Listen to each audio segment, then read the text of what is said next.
Good morning, good afternoon, good evening to each and everyone, especially those at the other side of the world. There is no time and space between us. There is only this present moment, and we are one. On diary entry number 924. Today I received a note from Mother Superior forbidding me to go to the bedside of the dying. And so I will send to the dying obedience in place of self, and it will support the souls who are dying. Such is God's will, and that is enough for me. That which I cannot understand now, I will learn later. Kanina nakatanggap ako ng isang maikling sulat mula sa Madre Superiora at ipinagbabawal ako na magtungo sa tabi ng mga naghihingalo. Kung kaya, ang ipaaabot ko sa naghihingalo ay ang pagkalima bilang aking kapalit at susuportahan nito ang mga kaluluwa na mamamatay na. Ganoon ang kalooban ng Diyos at sapat na ito sa akin. Kung ano man ang hindi ko maunawaan ngayon, mauunawaan ko din balang araw. Alright, for those who are new, at this point, Faustina was in the sanitarium in the hospital. She was confined. Ilang buwan na rin siya doon, 1 or 3 months. And Faustina, one of the things that she would do in the hospital was to help a soul transitioning. So she would go physically to the bedside. Nung pupunta siya doon sa mga taong ganon, at times, only her soul would proceed. Only her soul would bilocate to the specific room where the soul is located, or she would just pray in her bedroom for the souls who are asking for prayers, no? Marami siyang experiences na yung mga souls mismo dadalaw sa kanya and would humbly ask for prayers, and so she would pray for them. Nung una nga, sinusulat pa niya, no, yung oras kung kailan lumapit ang kaluluwa for prayers, and then she would verify para alam lang niya na talagang hindi siya nangangarap, that the souls were really asking her for prayer. So, napapagtugma niya yun by just taking note of the time and then asking the time when the soul died. In this entry, Faustina was said to have been visiting the dying. Kumbaga, physically pumupunta siya doon sa mga room where the dying is located, and she would maybe pray the chaplet by the bedside. Kasi yun yung tinuro na Jesus sa kanya, pray the chaplet sa tabi ng isang naghihingalo. And the promise of Jesus will be applied. Ang pangako ng Panginoong Jesus, those who pray the chaplet at the hour of death, maaaring ito ay yung mismo mamamatay o maaaring ito ay ginagawa, the prayer is done by another person, by another party, the effect is the same. The soul that would pray the chaplet would be saved from the fires of hell, and Jesus himself will defend the soul as his own glory. Yun yung kanyang pangako. Now, she was forbidden. No? Pinagbabawal na siya magtungo sa mga naghihingalo. Kasi unang-una, Faustina was sick. Kapag may sakit ng isang tao, lalo kung malubha, hindi sila pinadadalaw sa isa pang may sakit. No, kasi naghahatakan yung dalawang tao na parang may sakit. For others, it was just a superstitious belief. No basis, no? Pero alam nyo, yung pagbabawal na yon na bumisita sa isang may sakit, ng isang may sakit din, ano yan? Hindi yan superstition. It has basis. Kasi unang-una, pareho na silang mahina. So when one person visits another or when a person visits a sick person, portion of the person's energy, no? Yung lakas, ang lakas ng kanyang katawan ay nahihigop noong tao na nangangailangan ng lakas. Kasi nga kailangan ng taong ito yung may sakit ng lakas, no? Kung kaya yung mga taong nasa palibot niya, dalo sa kanya, the tendency is to get, no? Kunin ang lakas para sa sarili niyang lakas. Paano mangyayari yun, no? Hindi naman no? Hindi kasi natin nakikita yan yung ating natural energy. Parang ganito po. Have you ever experienced na parang nanghihina ka? You feel being weakened when you visit a person who's really sick. Na mararamdaman mo naman yan na portion of your strength, yung lakas mo, no? Yung energy, basically the energy that you have, napupunta doon sa may sakit. Now, if you are not sensitive about it, it doesn't matter, no? Kung di mo yun naiintindihan, kung di mo ka naniniwala dyan, because that is what it is, whether you believe it or not. Di ba nga si Jesus, halimbawa, ano bang ginagamit niya para sa healing? It is yung kanyang sariling lakas. Jesus is full of energy, napakalakas ng kanyang kapangyarihan. Kaya, effective siya kapag siya ay nanggagamot. A sick person cannot heal another person. Otherwise, ibibigay niya yung sarili niyang lakas dun sa taong may sakit. Ganun po kasi yun. Nagkakahigupan talaga yan. Lalo na dun sa dying, talagang kailangan din syempre nga ng lakas. Natural itong nagaganap. Hindi yan kailangan ko yung kailangan aralin, but it naturally happens. In the same way, kapag ikaw halimbawa, no? Kapag ikaw ay nanghihina halimbawa, no? Weak, and then someone cheers you up, no? Pinasaya ka. Di ba, tumatas din yung energy level mo kasi nga nakukuha mo yung energy ng taong masaya. So portion of that happiness that the person has is given off. So nagkakaroon niya ng give and take, no? Yung malakas nakapagbibigay at yung mahina ay tumatanggap. That is why it also happens when we are angry, no? Halimbawa, galit ka. And then you enter a room. Mapapansin mo, yung galit mo is also affecting other people in the room. Kasi po, our energy is contagious kung ano ang ating state of being at the very moment. Yun yung nag-e-emit o nag-give off natin. Parang araw, no? Na nag-give off yan ng kanyang sariling lakas. The energy of the sun. So, again, it doesn't matter if you believe it or not. It happens na nagaganap yan. So, because that is the natural law. Kaya nga, yung hindi pagbisita ng isang may sakit sa isa pang may sakit is not good. Kasi nga, kukunti na lang yung lakas mo, maghihilahan pa kayo ng lakas, no?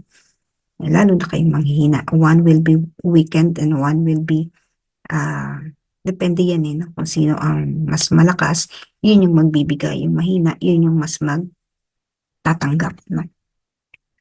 So, ang kay Faustina, ang ipadadala niya instead, no? Dahil sinabihan siya ng superior, no? Kanyang superiora. So, again, the very obedient Faustina, kahit ayaw niya, susunod siya. So, ang sabi niya, ang ipadadala niya na lang sa naghihingalo ay ang kanyang pagtalima. No, sa halip na pumunta siya, personally, ang ipadadala niya doon ay ang kanyang pagtalima. And in the privacy of her room, she would just pray for that soul who is dying. No, kaya the same din ang effect noon. Because the thoughts, no, of Faustina, yung intention ni Faustina, again, whatever we think, kung ano man yung ating iniisip, no, yung iniisip natin ay tumutungo o pumupunta doon sa ating iniisip. So when you think of a person, for instance, your thought directly goes to the person whom you are thinking. No, kung sino yung iniisip mo, yung iniisip mo, pumupunta doon sa taong yon. That is why there are many, you would feel that certain people are connecting because these people are thinking of you. Hindi mo lang malocate sa nanggagaling, no? But halimbawa, you suddenly think of a person because that person may be thinking of you. And so yung intention na yon really goes to that person. Pareho din ang effect. It is also applicable, halimbawa, may nag-aaway na kapitbahay. No?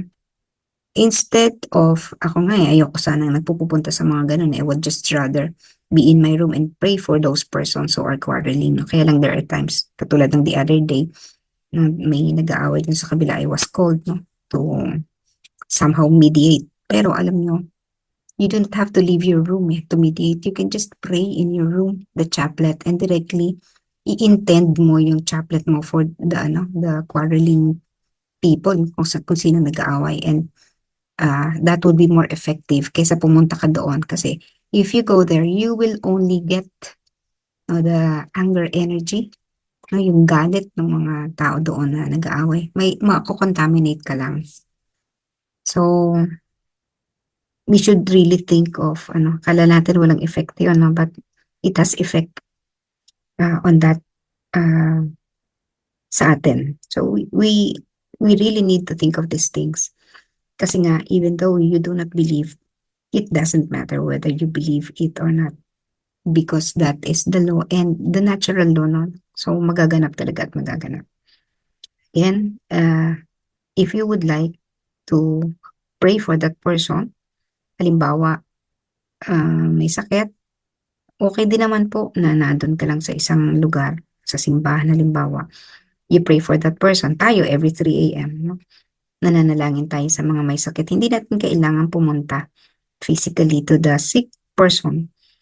The effect is the same whether we visit that person physically, face-to-face, or we pray at the comfort of our house.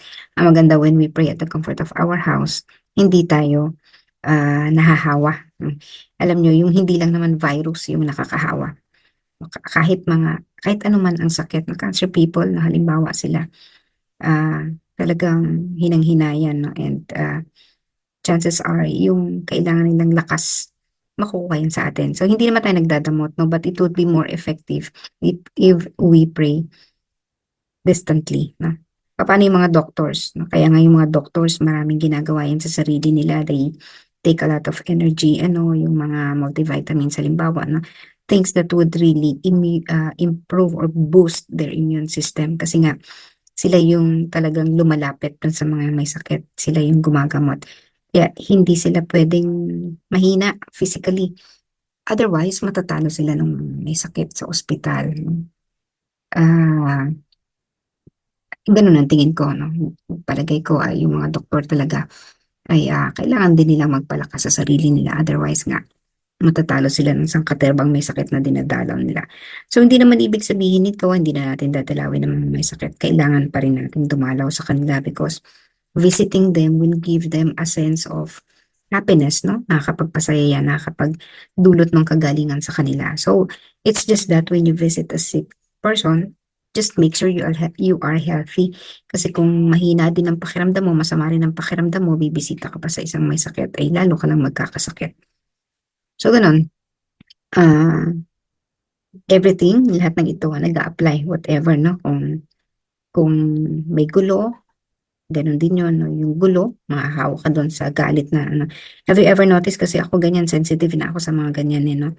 Whenever people are fighting, halimbawa, and I was there, nandun ako sa vicinity, nararamdaman ko yan sa mga ano ko, no, sa katawan ko, yung galit nila pumapasok talaga, and kailangan mo talagang mag-pray na mawala yun sa sarili mo kasi pag hindi yan naalis sa'yo, biglang-bigla na lang, natitrigger ka rin para magalit. Bakit? Kasi nga, yung mood doon sa isang lugar na yun na may nag-aaway, natatransfer. That is why it is also important to bless a place na halimbawa you're moving to a new house. You need to have it blessed first kasi nga, yung dating tumira doon, kahit wala na sila, nandun pa rin yun. Halimbawa pa yung away na mag-asawa, no? Nandun pa rin yung ano nila, pinag-aawayan nila nakadikit sa mga walls, no? Um, it is always important to cleanse, no? Others are using bells, like Sister Ida is doing that, no? Kinakampaign niya yan, pinapromote niya yung using the bells to cleanse a room kasi nga po, contaminated. Hindi natin nakikita. Yun yung problema sa atin. We do not see. The physical eyes do not see. Pero nandun yun. No? And that is why one of the ways to cleanse a room, for instance, is to ring the bell. Another way is to pray, no? Dasalan. Kasi nga, the power of prayer cannot be estimated. So it is God working on the place. So yun, mahalagang naunawaan natin ito, no? Kasi tayo, halimbawa, nag-check-in tayo sa hotel, kahit kung gaano kaganda yung hotel, no, still you do not know what was there, hindi mo alam. So it is always important to cleanse the room first before using it. No? Di bali kung sarili mong kwarto yan, alam mo kung ano ang nasa loob ng kwarto mo, alam mo yung umiiral doon. If the room is full of prayers, yung ka nagdadasal, then the room is good, no? Maganda yung ano noon, kumbaga environment mo. Pero kung ano, hindi mo kabisado yung room, for instance, it is always important to cleanse first before using it because you do not know, the eyes do not see kung ano nag-exist doon sa isang lugar. So, these are just small tips and Faustina is aware of that. Aware siya kung ano yun. Ang maganda lang kasi kay Faustina, malakas kasi kahit may sakit po si Faustina, no, she's sick, yung kanyang spiritu, the spirit is very strong. Kaya kita nyo TB pero di siya namatay agad. Usually pag malalang sakit na tuberculosis, parang cancer din lang, no? In 6 months, you'll be dead. Pero kita nyo ang tagal pa niyang nabuhay, ilang years pa rin. Kasi nagpapalakas sa kanya yung prayers niya, no? Jesus sending her good, good health, no? Yun yung napapalakas sa kanya. It's still because the sisters do not understand the kind of power that Faustina has. Siyempre, naturally, dahil tao, ang sasabihin ay tumigil ka muna sa pagbisita sa mga may sakit kasi hindi makakabuti sa'yo. Pero kay Faustina, kaya niya yun, ho, kasi bagamat ang kanyang katawan, physical na body ay mahina, pero palakas ang spirit niya. Kaya kahit magpunta siya sa mga may sakit, ay hindi siya gaano naapektuhan sapagkat mas malakas siya. Kung tutusin, mas malakas siya. Yung spirit niya is stronger than the spirit of the one she would be praying. Yun po. No? Kaya sabi nga na, we cannot give something that we do not have. Kailangan meron tayo noon. So kung gusto natin ng good health, magbigay tayo ng good health, kailangan good din yung ating state of health. Otherwise, kung tayo may sakit, hindi tayo makakapagbigay ng good health.